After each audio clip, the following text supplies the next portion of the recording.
2000-yilgacha O'zbekistonda 6000 ta kutubxona bo'lgan. Hozir 250 ta saqlanib qoldi. Ya'ni eng yomon jaholatimiz nima bilasizmi? Ota-onasi o'lgandan xursand bo'lyapti-da, kitoblarni qog'ozini tashlab yuraveradi.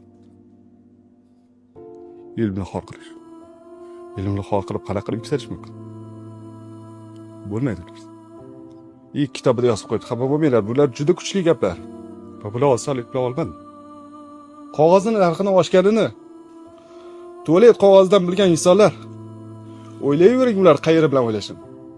Nima millatga aylandi? Kitob sotib o'tiraman-da, qarang. Bir kuni 30 ming so'mlik kitob sotdi. 30 ming. Men agar baklashga tersam ko'proq pul topaman. Vagonga chiqsam ko'proq pul topaman. Yonimda bir ayol o'tiradi. Satliroq. Gadoychilik qildi-da 1,5 million so'm pul topdi. Undan ham ko'proq pul topdi. Yomon alam qildi-da. Nega bilasizmi? Degan buni ham keltirib bergan, hammasi kitoblarda yozilgan. Degan aytadi. İnsanlar nima uchun donishmandlarga pul bermaydilar-u, gadoylarga pul beradilar desa. Degan aytadi. Ular ahmoq emas, bilishadi ko'rva kar bo'lib qolishligi mumkinini. Gadoy holatiga tushishligi mumkinligini.